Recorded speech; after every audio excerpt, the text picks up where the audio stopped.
Seja muito bem-vindo a mais um vídeo aqui no canal do Raul Martins e hoje vamos conversar sobre um clássico da literatura, O Grande Gatsby, de F. Scott Fitzgerald, e descobrir o que isso tem a ver com as recentes alegações e acusações cercando o Jay-Z, amigo do Puff Daddy e possível cúmplice naqueles crimes horrendos que o sujeito cometeu. Beleza? Então, antes de começarmos a aula, porque isso aqui vai ser uma bela de uma aula, eu quero reforçar que as inscrições para o meu clube de leitura ainda estão abertas, com desconto de R$100 e um presente, um curso completo sobre a Jane Austen, Orgulho, Preconceito e Persuasão para os 100 primeiros inscritos. Tá bom? Além disso, também vai rolar um sorteio de todas as turmas antigas, ou seja, mais de 100 aulas sobre 34 clássicos diferentes para um desses primeiros 100 inscritos. Beleza? Então, eu vou deixar o link aqui na descrição do vídeo. Clique lá para que você veja a lista dos livros que vamos ler. E, além disso, também, você descobrir como é que funciona o clube, a estrutura e tudo mais. Para que você saiba rapidamente, serão 6 meses de leitura. Ao longo dos 6 meses, vamos ler juntos 6 grandes clássicos da literatura, com aulas minhas, mais ou menos 4 aulas por livro, podendo chegar a 6 aulas por livro, transcrições das aulas, cronogramas, material imersivo e acesso a um grupo fechado no Facebook, exclusivo para alunos, tá bom? Então, clique na descrição aqui, caso você queira, em 2025, ler grandes clássicos da literatura, entre eles, por exemplo, Os Irmãos Karamazov. Beleza? Feito o anúncio, vamos voltar aqui ao vídeo. Eu não sei se você está acompanhando, pelo menos por cima, mas o Puff Daddy, que é um gigante da indústria musical americana, responsável por ter lançado a carreira do Usher, do Justin Bieber e de várias outras grandes personalidades artísticas, recentemente foi preso,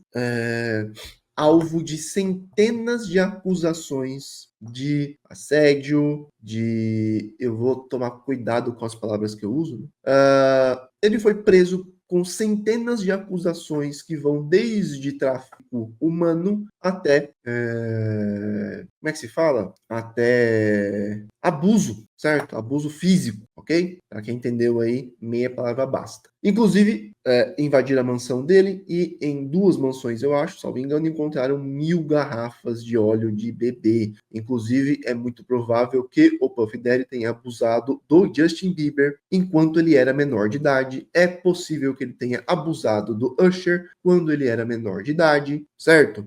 E o Diddy ficou famosíssimo pelas suas white parties, que eram festas às quais você só poderia ir de branco, e elas viraram símbolo, elas viraram uma marca, um sinal de que você tinha chegado lá. Se você foi convidado a uma festa do Puff Daddy, isso quer dizer que você estava no AAA, no mais alto ranking de Hollywood. E não só Hollywood, porque as festas também eram frequentadas por políticos, por empresários, certo?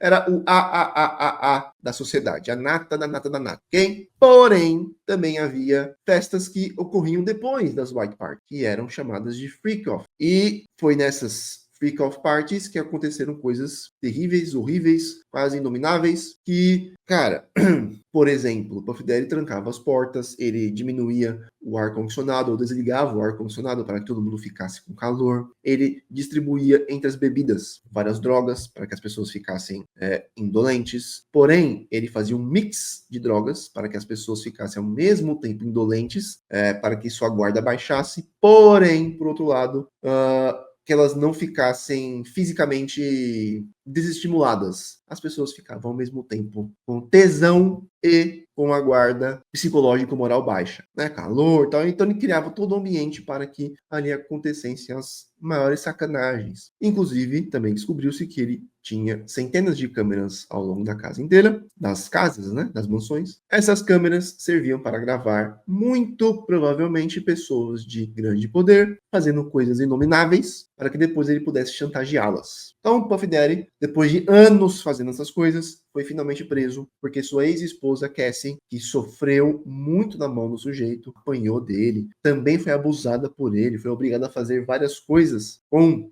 trabalhadores do ramo físico, se é que você me entende, na frente dele. Depois de muito tempo, a Cassie tomou coragem e denunciou seu marido e a denúncia dela abriu as portas para que pessoas que não eram famosas, pessoas que não tinham dinheiro, também começassem a denunciá-lo. Isso virou uma enxurrada.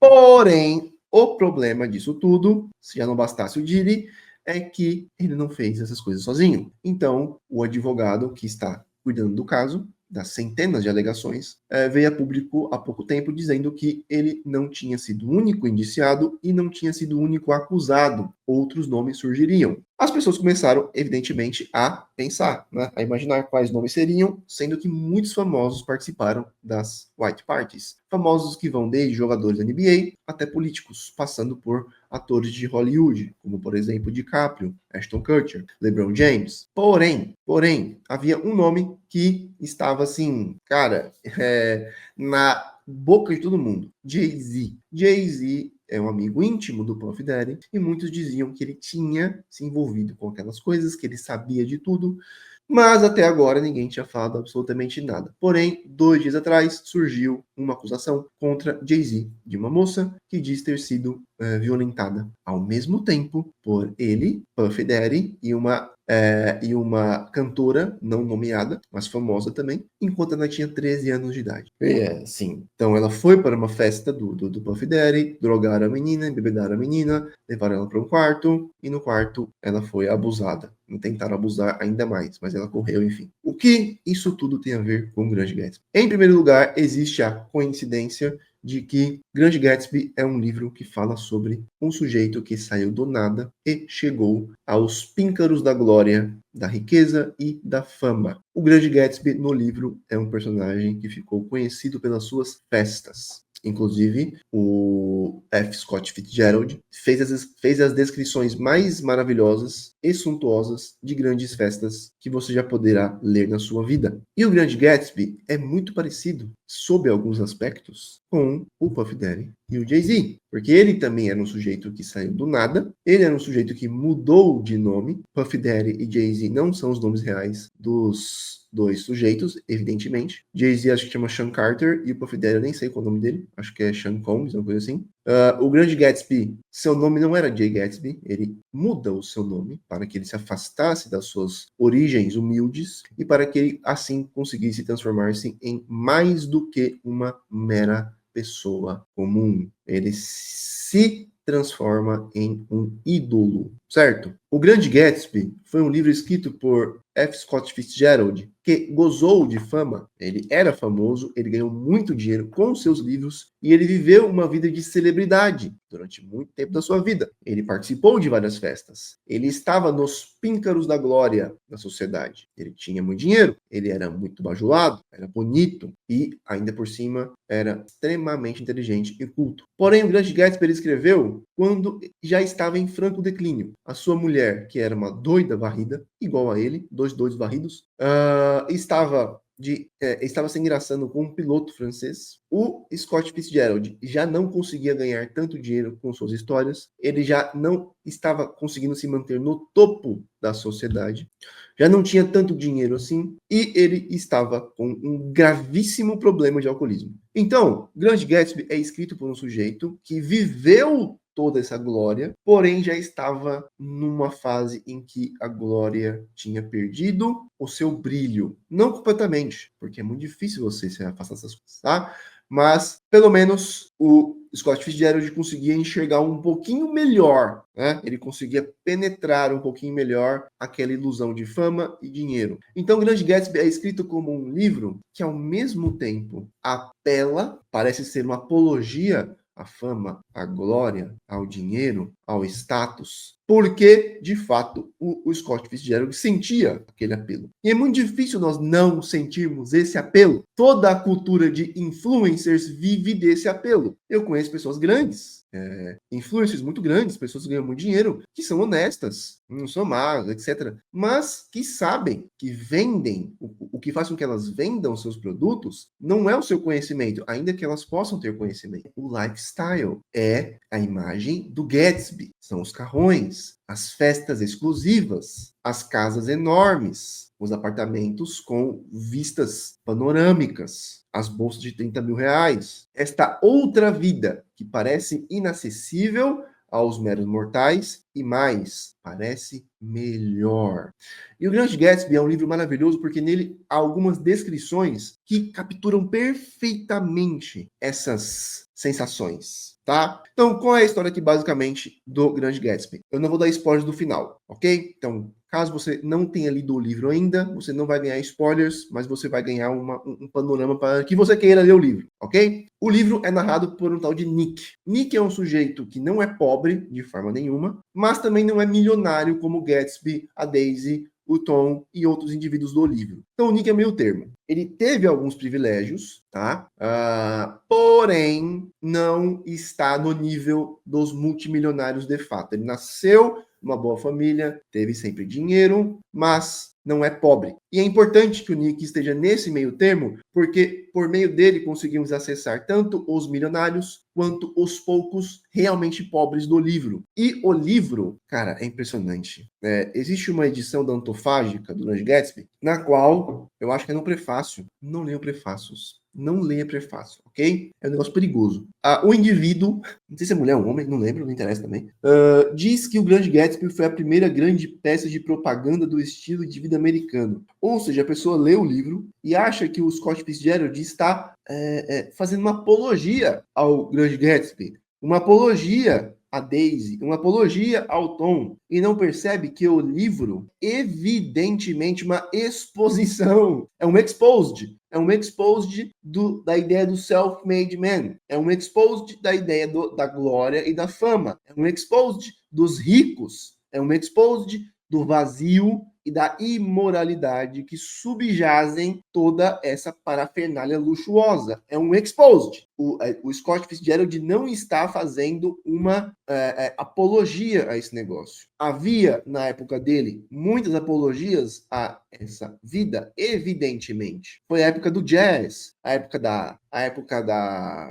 do Capone, em que houve a lei seca, a época em que surgiram os carros, a época em que foi o pós-guerra, o pós-Primeira Guerra Mundial, tá bom? Ou seja, o mundo antes da Primeira Guerra Mundial era o mundo vitoriano, o mundo das regras rígidas, o mundo da moralidade intransigente, por assim dizer, aquele mundo estranho que ainda nos parece um outro universo. Quando surge a Primeira Guerra Mundial, as pessoas, primeiro, os jovens vão para a Europa, ali conhecem outras culturas, especialmente a francesa. 2, os jovens que tinham sido criados naquele mundo restrito são obrigados a matar, em alguns casos a morrer. E terceiro, as moças que ficam em casa não queriam mais esperar pelos seus, né? Eles não queriam mais esperar uma aliança para que pudessem, por exemplo, fazer amor. Elas queriam fazer aquilo antes de seus namorados possivelmente morrerem na guerra. Então, o mundo mudou muito por conta de introduções tecnológicas. Por exemplo, quando surgiu o carro, as pessoas não precisavam mais, de repente,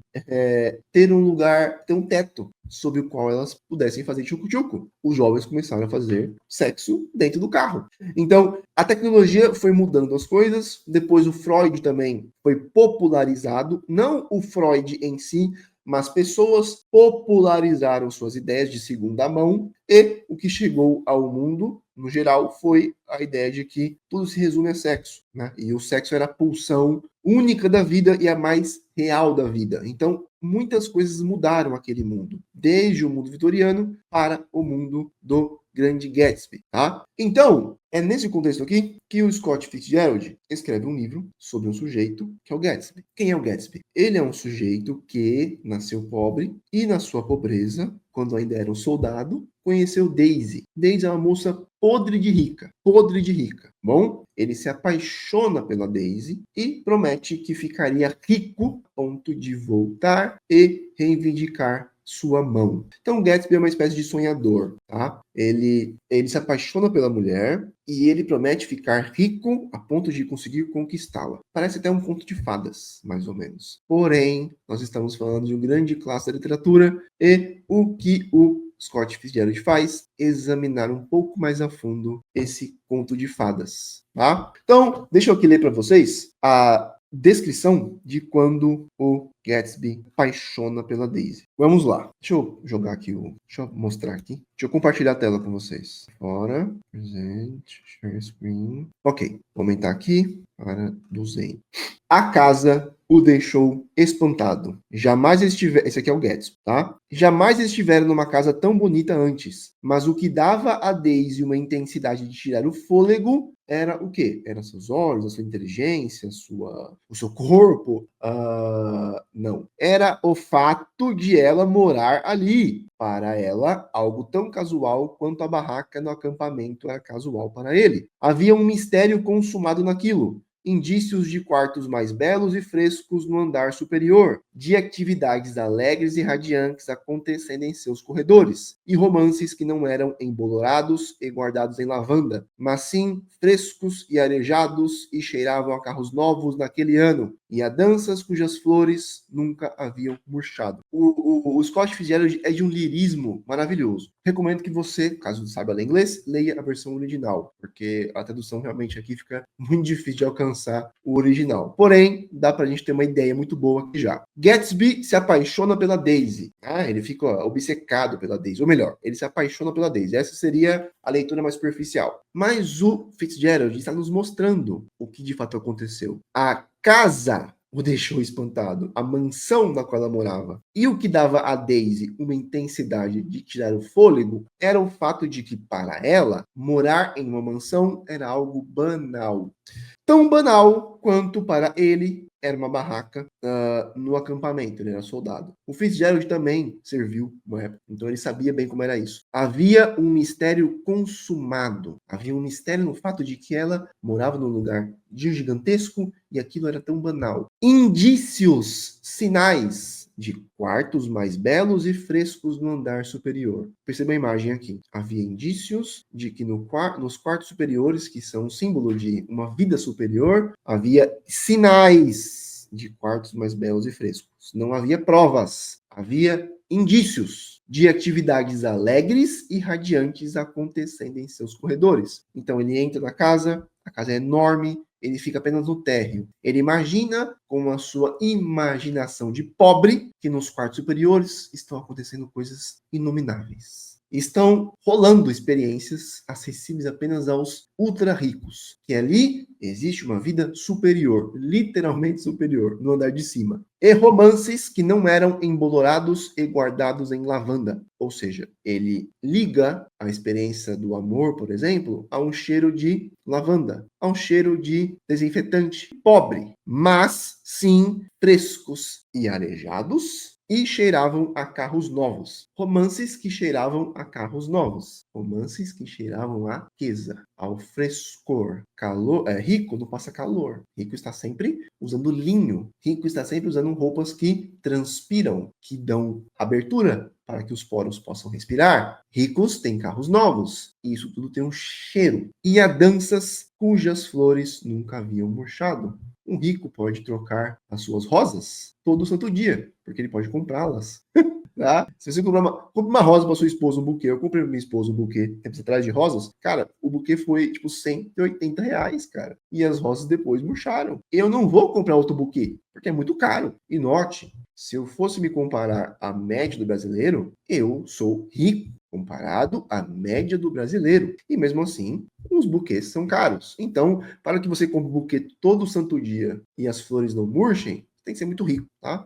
Então foi tudo isso que o Gatsby... Foi por isso que o Gatsby se apaixonou, quando ele se apaixonou pela Daisy, por essa vida superior que a Daisy incorporou. Ela se transformou num símbolo dessa existência mais elevada. E o livro inteiro é basicamente uma lenta desconstrução desse mito, dessa ilusão. O livro, inclusive, começa com uma temperatura fresca, arejada, e à medida que vai progredindo, à medida que a realidade vai se impondo, à medida que vamos conhecendo a vida interior e íntima dos ricos e famosos, um calor vai se tornando mais opressivo, vai ficando mais quente, mais quente, mais quente, mais quente, mais quente. E essa quentura é um símbolo atmosférico da realidade. A realidade é mais suada, a realidade é mais, talvez, infernal do que no começo tinha parecido. O grande Gatsby vai revelando por baixo daquela camada fina de ouro crimes, traições, mesquinharia, ignorância, burrice, racismo, violência,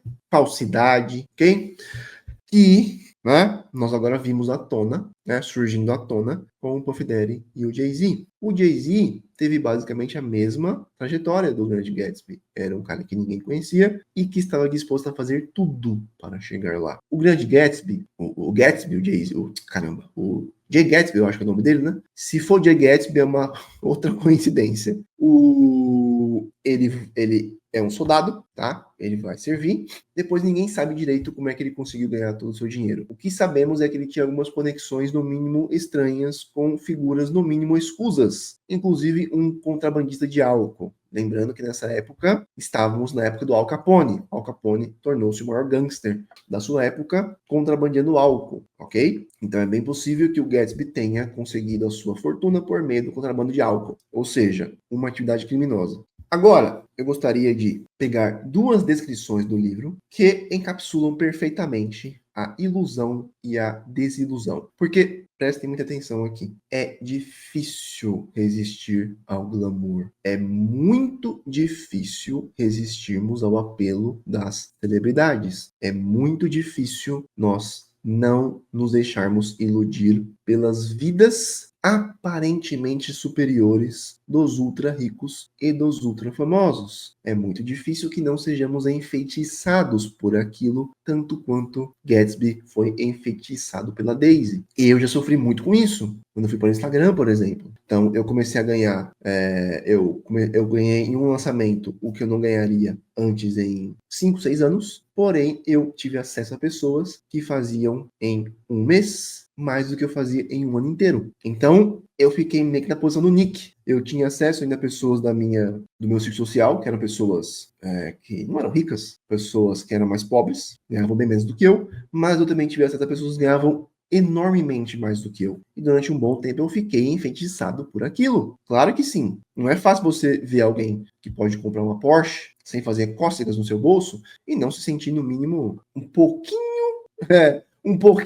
com vontade de fazer igual, tá? Alguém que compra um relógio de 150 mil reais e aquilo não faz cócegas no seu bolso, tá? Porém, o livro é bastante cru. E existem duas cenas que são muito parecidas, nas quais o livro inteiro está, de certa forma, simbolizado, tá? Nas duas cenas, o Nick, acho que é Nick Carey o nome dele, ele entra numa sala em que estão duas mulheres, Daisy e a sua amiga. As duas são ricas. E não só ricas, tá? Elas são ricas do old money. Um outro tema do Grande Gatsby é o tema de que o Gatsby, por mais que tenha ficado multimilionário, por mais que tenha ficado com mais dinheiro que a Daisy e o Tom, ele era um new money, ou seja, ele foi uma nova classe de ricos que surgiram por meio da industrialização. O Tom, a Daisy, a outra mulher, o nome dela eu esqueci agora, eles eram de famílias ricas. Já famílias que tinham sido ricas há centenas de anos. Então eles faziam parte de um clube seleto de pessoas, as quais, né, um clube ao qual o Gatsby não conseguiria entrar jamais, porque não era apenas uma questão de dinheiro, era uma questão de status histórico, de nobreza, tá? De tempo. E o Grande Gatsby não pode comprar tempo. Aliás, esse é um outro tema do livro. É o tema de que o Gatsby está tentando comprar com o dinheiro uma experiência que ele teve lá atrás. Porém, essa experiência que ele teve lá atrás, essa experiência que ele teve com a Daisy,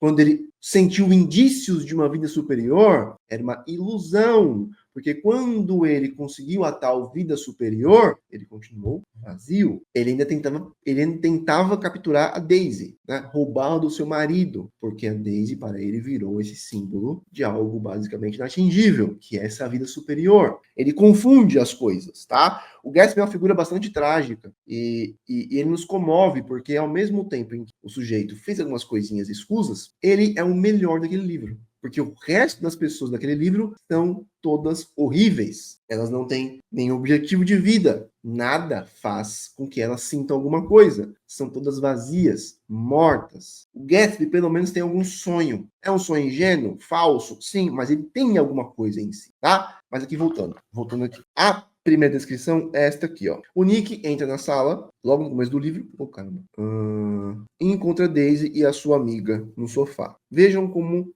o Fitzgerald descreve a cena. Esse é o começo do livro, ainda estamos sob a ilusão da grandeza dos ricos. O único objeto completamente imóvel na sala era um enorme sofá em que duas mulheres jovens flutuavam como se estivessem no balão ancorado. Ambas estavam de branco e seus vestidos ondulavam e tremulavam, como se elas tivessem acabado de ser trazidas pelo vento depois de um breve voo ao redor da casa. Devo ter ficado por alguns momentos ouvindo o açoite e o estalo das cortinas. Eu suspiro, coisa linda, de um retrato na parede. Então ouvi um estrondo quando o Tom fechou as janelas dos fundos e o vento encanado dissipou-se na sala. E as cortinas e tapetes e as duas jovens pousaram lentamente no chão, como balões. Essa é a sensação que o Nick tem ao entrar ali. As moças estavam flutuando no ar. Seres etéreos, angelicais, literalmente superiores. Havia um ar, né?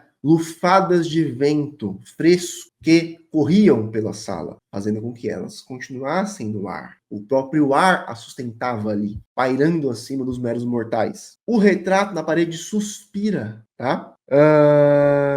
E a sensação era de que elas tinham dado um voo ao redor da casa, com as asas que elas tinham, com aquela superioridade que lhes era inerente. Até que o Tom fecha as janelas, o vento vai se dissipando e elas lentamente, com graça, riqueza e superioridade, sentam-se de novo no sofá. Os seus vestidos, né, deixam de ondular e caem sobre as suas pernas. Essa imagem aqui tem evidentemente muito a ver com aquela imagem da Marilyn Monroe, né, que ela segura o vestido e a saia, né, esvoaça. Claro que isso aqui vem antes da Marilyn Monroe, mas percebam como o Scott Fitzgerald já tinha antecipado. Cara, pegue shows de divas pop, da Beyoncé, por exemplo, e veja se essa não é exatamente a sensação que aquilo lhe dá. Você está diante de uma entidade divina, não é um mero humano, tá? É uma outra coisa, é uma outra entidade, beleza? Essa é a sensação que o Nick tem no começo do livro, tá bom? Porém, no final do livro, já mais próximo do final, depois de termos descoberto o tanto de porcaria que acontece, depois de termos descoberto como a Daisy é superficial, estúpida, vazia, temos uma segunda descrição do Nick entrando na sala e encontrando as mulheres. Veja só a diferença. Agora eu vou compartilhar aqui o livro. A parte aqui sublinhada, tá? Veja a diferença. A sala, bem resguardada por vários toldos, estava sombria e fresca. Daisy e Jordan, peraí, é isso mesmo. Daisy e Jordan estendidas como ídolos de prata num enorme sofá, espalmavam os seus vestidos brancos contra a brisa sussurrante das ventoinhas. Deixa eu pegar outra tradução aqui, peraí. Não, deixa eu voltar aqui. Não nos podemos mexer, disseram em coro. Então, são vozes suaves. Inclusive, no começo do livro, o Nick diz que a voz da Daisy prometia coisas maravilhosas. A própria voz dela era uma espécie de feitiço que fazia com que o Nick imaginasse coisas inomináveis. A vida dos ricos, tá? Mas deixa eu fechar isso aqui e pegar outra tradução. A sala, bem sombreada por todos, caramba, estava escura e fresca. Daisy e Jordan estavam estiradas sobre um enorme sofá, como ídolos de prata, segurando seus vestidos brancos contra a brisa sibilante dos ventiladores. A gente não consegue se mexer, disseram juntos. Elas estão agora sentadas no sofá. A sala está escura e a comparação é com ídolos de prata. Caso você queira ter uma ideia do que é um ídolo, põe no Google aí ídolos, tá? Estátuas de ídolos, e você vai perceber que elas não são bonitas, aprazíveis ou maravilhosas, elas são horríveis, tá? Ponha lá o ídolo Baal, para que você tenha uma ideia do que é, de fato, uma estátua de ídolo, para que você veja com o que o Scott Fitzgerald está comparando as duas mulheres, ok? Outra diferença, elas não estão mais flutuando, elas estão sentadas, estiradas, melhor dizendo. E a prata aqui simboliza o quê? Não só esse ídolo horrível, esse ídolo de Baal, por assim dizer, mas peso. Nada de flutuar, agora é peso.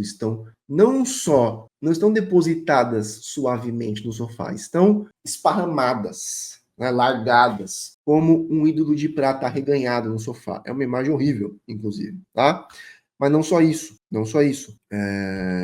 Um ídolo de prata, evidentemente, simboliza que as pessoas ali, as mulheres, eram idolatradas. eram receptáculos de idolatria. A mesma idolatria que nós até hoje entregamos às celebridades. A mesma idolatria que nós até hoje entregamos aos influencers, que são as novas celebridades, ok? E mais, elas são de prata. Prata.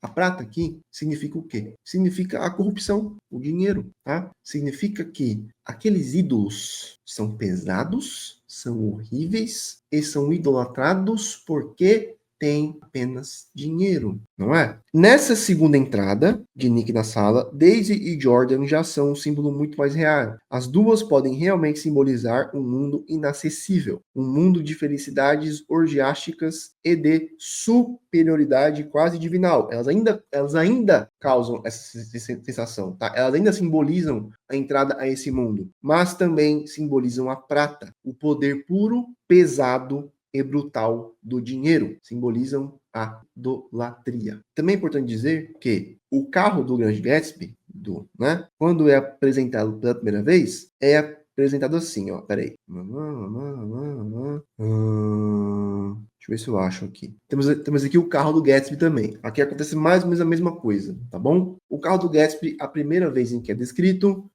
assim, de uma cor creme intensa, peças de níquel reluzente, inchado aqui e ali ao longo de seu monstruoso comprimento, por triunfantes compartimentos para chapéus e cercado por um labirinto de para-brisas que espelhavam uma dúzia de sóis. De novo, isso aqui parece a descrição de uma entidade divinal, de um deus pagão. Um labirinto de para-brisas que espelhavam uma dúzia de sóis. O carro aumentava e multiplicava o esplendor da natureza. Ou seja, estávamos no pico da existência. O sol era multiplicado pelo carro, ok? É o símbolo máximo da glória. Porém, este mesmo carro mais tarde será o instrumento de uma coisa horrível, perversa, maligna, vil e mesquinha. E depois de o carro ter sido assim desenfeitiçado pela realidade, ele será descrito como um carro amarelo. Então, a primeira descrição é essa glória, essa coisa superior. A segunda descrição é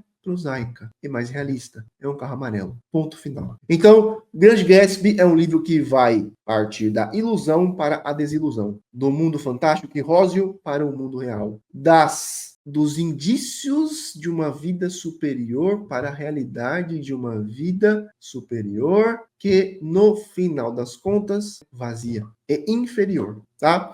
E é justamente esse tipo de coisa, é justamente esse tipo de experiência que nós devemos ter cada vez mais, com famosos, com celebridades, como influencers, porque só o que eles fazem é nos vender essa ideia de que no andar superior existem amores que não cheiram a Cândida, e sim, cheiram a Porsche, cheiram a Rolex, cheiram a bolsas de 30 mil reais. Grande merda, tá?